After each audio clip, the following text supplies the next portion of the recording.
Good evening, everybody, and welcome in as we present this week's edition of the Milford Informer. I am your host, Tim Coet. It was an important week in Milford as the town held its annual spring election. We will devote most of our time tonight to showing you how everything played out as Milford residents made their way to the polls. We also have a few other news items to share with you later on in the show. Let's take a look at exactly what's on the way in tonight's Top Stories Rundown. Tonight, we will have a comprehensive look back at Milford's 2018 local election. First, we will take you out to one of Milford's polling locations to get reaction from candidates and supporters as they made their final Election Day push. Then we'll recap some of our live election night coverage, complete with voting results, analysis, and interviews with candidates. And later tonight, we will have news from the Milford School District, including the latest superintendent update, as well as information on the current search for a new assistant principal at Stacy Middle School.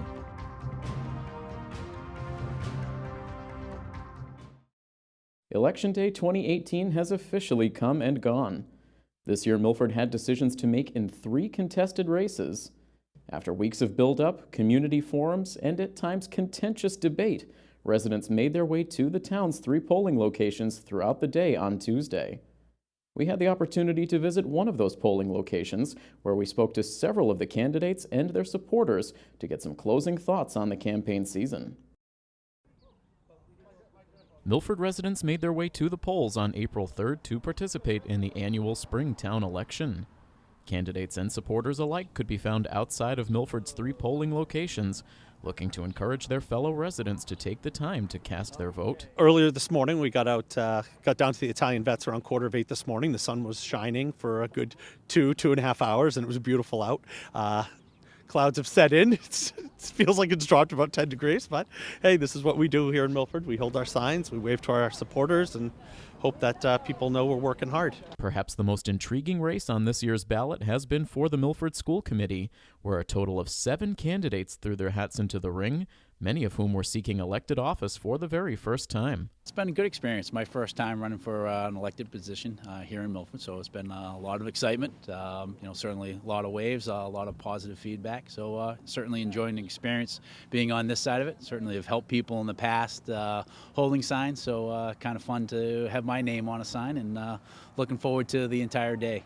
So this is my first time running for public office, and it's been great. It's have my friends and my family here supporting me, and been going around to the 3 different polling locations in town, and hopefully just waving to people and talking to people, and it's been great. It was my first time running for any public office, and so it was stressful and hard to begin with. But I reached out to everyone, Will, John, other school committee candidates, and I'm just trying to get all the information I can and trying to make the right decisions and how to properly campaign. And it's so fun, but it's also so stressful at the same time. One of probably the most rewarding experiences I've had so far in my life.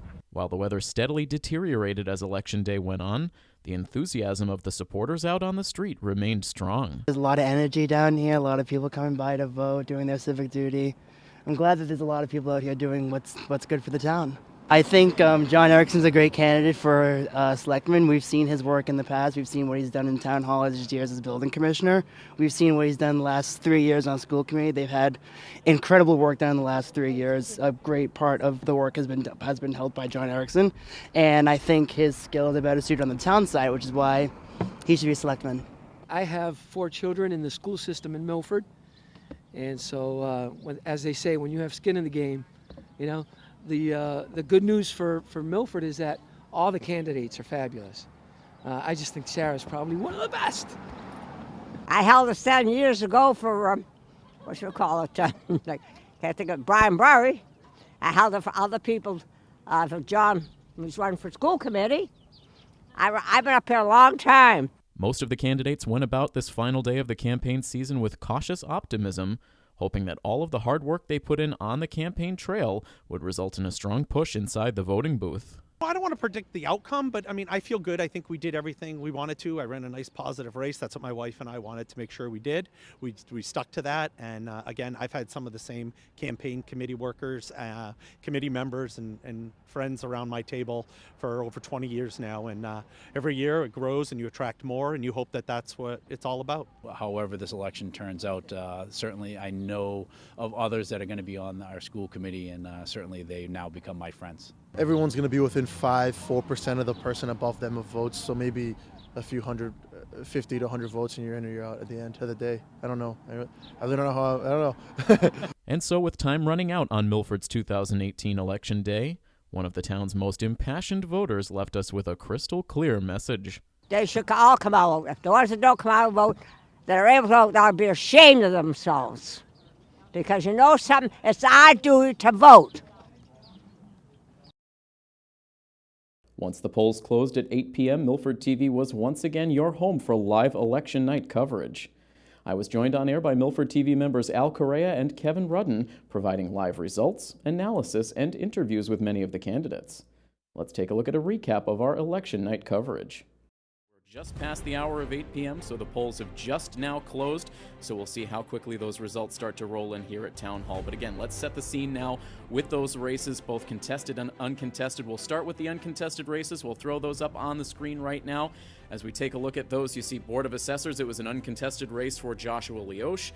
For Board of Health, Kenneth Evans running unopposed. For Planning Board, Patrick Kennelly running unopposed. And also for Sewer Commissioner, Rudolph Leosh III running unopposed on that race. We continue on now in our uncontested races, where you see for Park Commissioner, Joseph Arcudi running unopposed, and also for the Board of Trustees for the Vernon Grove Cemetery, Marianne Fisk, and also Ronald Gray running unopposed there as well. So those are your uncontested races on the ballot for this 2018 season. And of course, as we mentioned, 3 contested races on the ballot this year. Let's get to those in just a moment. You by now know the names. It was 1 seat on the Board of Selectmen this year, as well as 3 seats available on the school committee, and also 1 seat available on the Board of Library Trustees. And so those have been the races that have been our focus throughout this campaign season. There you see right now for the Board of Selectmen, the incumbent and the current chairman of the Board of Selectmen, William Kincaid, running against John Erickson, challenging for a seat on the Board of Selectmen for a 2nd straight year. And I should say 2 seats available on that Board of Library Trustees race. So that's 2 seats available, 3 candidates running for those 2 seats. And then we also have the race for school committee, which, as you can see, and as you've seen throughout this campaign season, plenty of names on that list, 7 candidates in total vying for 3 seats, no incumbents in this race. So this again will be a fascinating one to watch as the night goes on. There are the 7 names: Megan Hornberger, Sarah Howe, Laura Njemi, Tarek Miranda, Mike Visconti, Glenn Wyke, and Christopher Wilson, the 7 candidates vying for those 3 open seats on the school committee. Kevin, this year a really interesting race when you take school committee. You know, it's so hard to look at this and try to predict the outcome because each person has their own strengths and weaknesses. You and I were talking before and on camera about the townie factor of people who are... I mean, call the ball. You got 3 solid Milford families. Right. You know, the Fitzpatrick family, the Holland family, the Sarah McCauley family, and then you got Mike Visconti, who's been around his whole life. Right. So, you know, you've got 3 solid families again with 2 candidates, and then Mike. And then Mike, but you also have things like, you know, although he's young, Tarek Miranda is the first Brazilian-American candidate for major office in Milford. Proud of you, no matter how it turns out. The first Brasileirito to come on. I mentioned that before you got here, Tarek, that you're actually the first Brazilian-American candidate to run for major office in Milford. And I don't think you stressed that enough in your campaign, but I think that says something for people who think that there is no room for other nationalities than Italian, Irish, Portuguese, English to run and win in Milford. Well, I didn't really think I should. I don't know. I didn't think it was a thing. You know? I don't think so it is that's why either. I didn't emphasize it. I didn't think it was a thing there. You're Brazilian Americans will run on that. Well, no, just run on what I think should be done. It makes me proud of Milford because it wasn't you were Brazilian or Italian or whatever. No. You were a Milford kid running. Right. And that's what people focused on. And that's what I tried to run as, just And you did a kid very who well. graduated a few years ago and just wants to give back to the town that's giving him so much. My name is Mike Soares. I'm running for state representative of the 10th Worcester District, Milford, Mendon, Hopedale, and part of Medway. In one street in Medway. Yes. Yep. And so, yeah, it's been a very interesting race this year. I think the big race has been school committee. It's definitely been the race that I've been most interested in. I have two children, and one's in kindergarten now, and the other one will be in kindergarten soon. So it's definitely one that I've paid a lot of attention to. We have a lot of great candidates this year. It's great because in past years we've only had just enough candidates to fill the open seats, and this year to have so many candidates, especially newcomers, All good candidates, too. all great candidates, really. And so it was actually really hard for me to choose in the voting booth myself. It's been really interesting ride this year. Taking a look at those overall numbers, still the edge for Will Kincaid in that selectman race, and the numbers staying relatively similar for school committee, with Megan Hornberger in the lead with 635 total votes, 532 votes for Laura and Jemmy, and 454 votes right now for Christopher Wilson. Those are your top three vote getters as of this moment, with 3 precincts reporting. And for library trustees, it's 546 votes for Marco Bontempo and 520 votes for Jennifer DeMontian, your 2 leaders right now, with Margaret Myatt in at 307 total votes. And again, that is with 3 precincts reporting: Precinct 1, Precinct 7, and Precinct 8. Overall, if somebody was to say, what did you two learn from the effort of running for school committee? Why don't we start, Chris? I think from mine, from not maybe having the Milford roots, but certainly, getting out and knocking on doors. The reaction that I got, the response that I got was, mainly positive from everybody. People were very happy that I was out meeting the voters, and very good positive feedback for them. So, certainly I think that certainly helped in my campaign throughout the whole process. And it was just nice to be able to talk to the voters throughout, and just kind of hear their concerns. Not some people were just polite and had no concerns, and others had concerns. That it was fun to talk to and just get an idea of where they saw our schools in their view and what they thought that might be beneficial to try to fix. Megan? Certainly, I understood it was an elected position. I think I naively underestimated how much of a political process it was. I think for me, it was the engagement in the schools and the connection with the teachers and the administration that really motivated me. And then it was like, oh no, then you need to do all this work to sort of get the job. So that took a little while for me to fully grasp. How are you guys going to approach this now? Is brand new people coming in? I think the first step for me personally is just to learn as much as you can, because I think before you can even think about making a decision, it's understanding as much as you can. So I've been told I'm going to get a great big binder, so there'll be a lot of reading to do and a lot of outreach to do.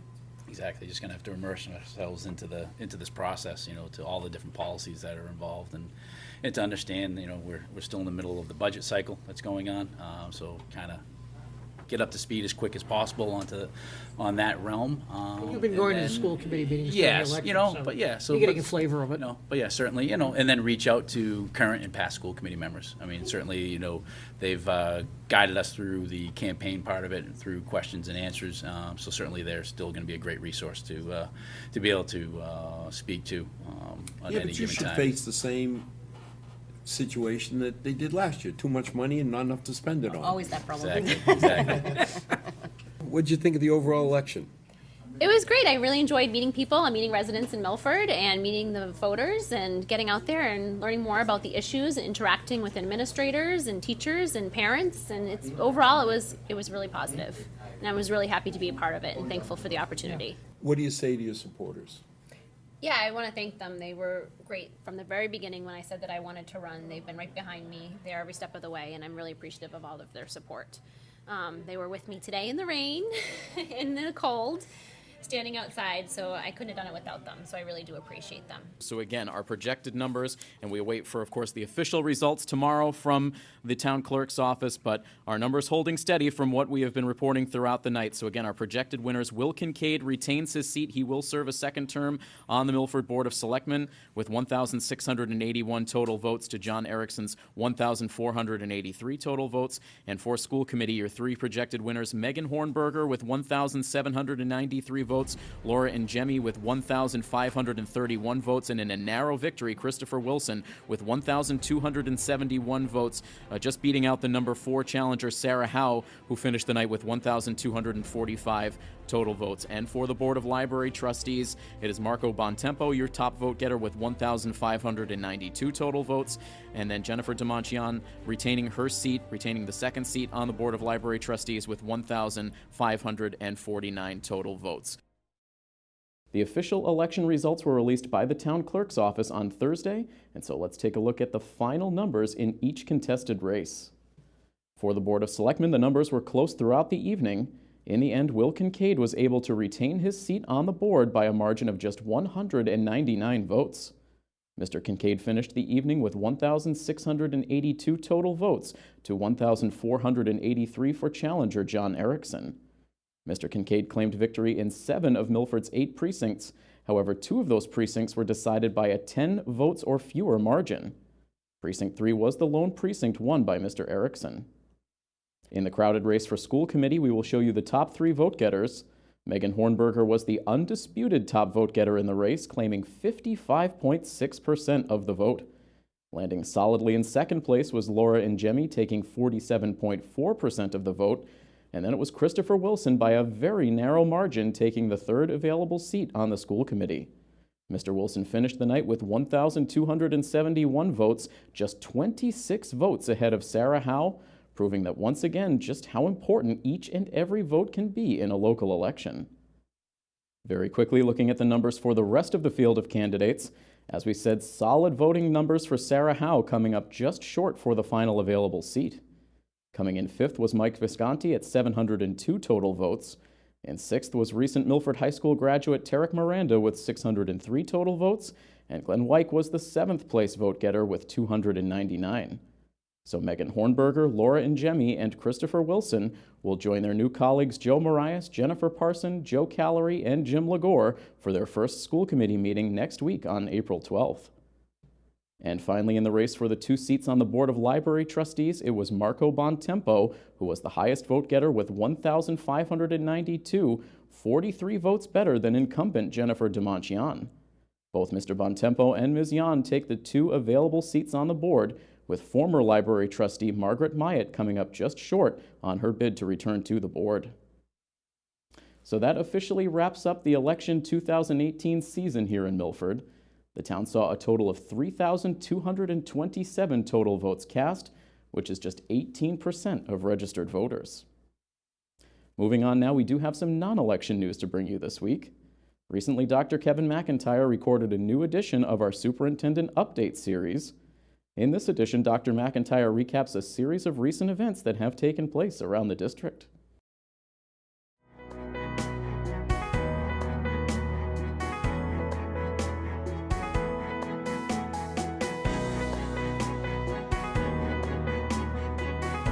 Hello, Hawk Nation, and welcome to the Superintendent's Update.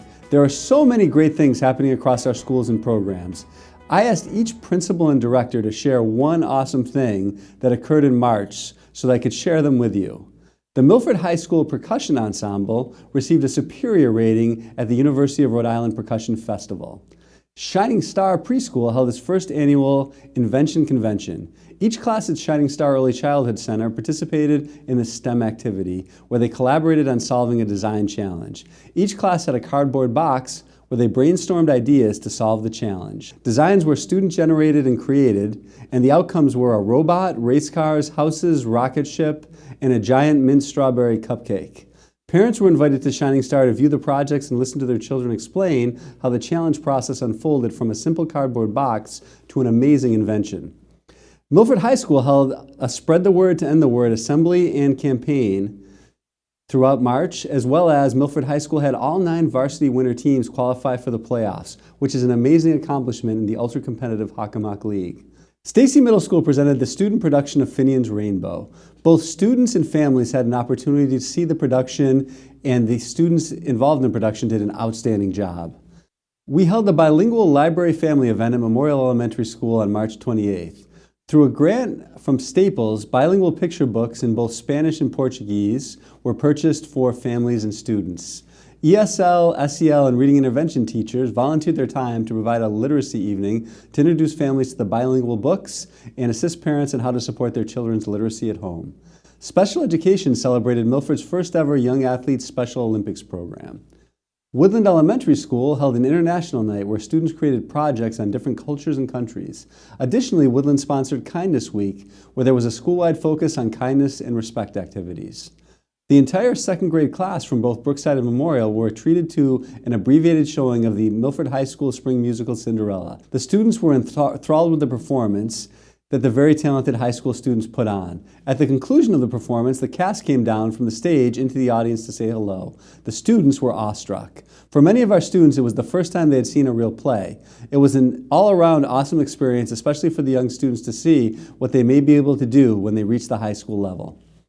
43 educators took advantage of a 90-minute technology professional development using the tool Bunsey, which is a presentation tool with unlimited possibilities for bringing learning to life. This tool supports students to become creators, storytellers, and future-ready digital citizens. As you can clearly see, there are a lot of awesome things occurring across our schools. Thank you, Hawk Nation.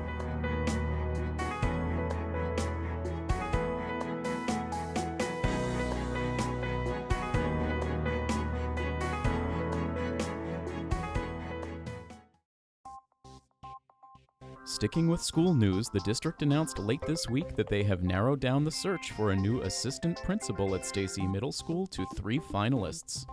Those finalists are Mr. Christopher Cook, who currently serves as the science curriculum liaison for grades 6 to 12 in the New Hope Soulbury School District in New Hope, Pennsylvania. Mr. Cook earned a bachelor's and master's degree from Boston College, as well as a master's from Gwinnett Mercy University in Pennsylvania.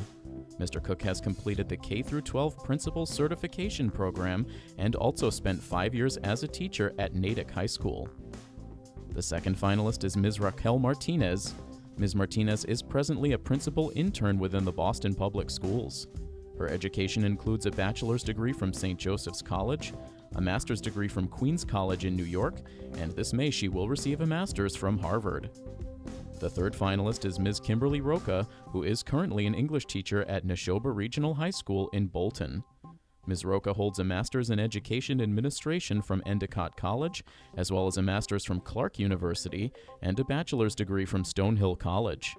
Ms. Roca is currently licensed as an assistant principal and principal for grades 5 to 12 and has 16 years experience at the middle and high school levels. The school district will be holding a parent and community forum to meet the finalists on Monday, April 9th. The forum is being held inside the Stacy Middle School auditorium from 6 to 7:30 p.m. All members of the community are welcome to attend.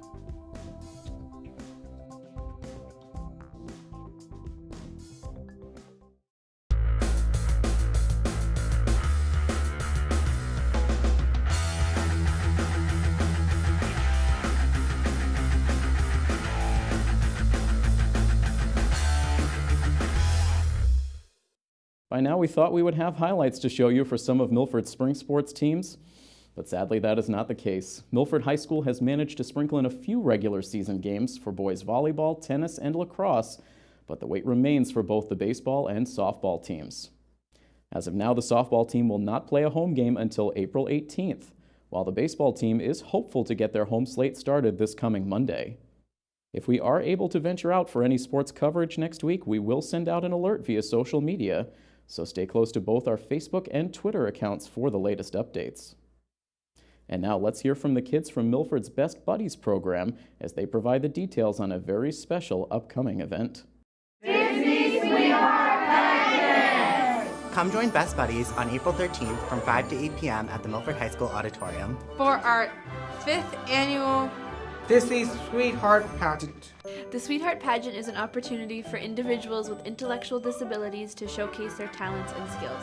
Come support these amazing individuals as they strut their stuff. To infinity and beyond.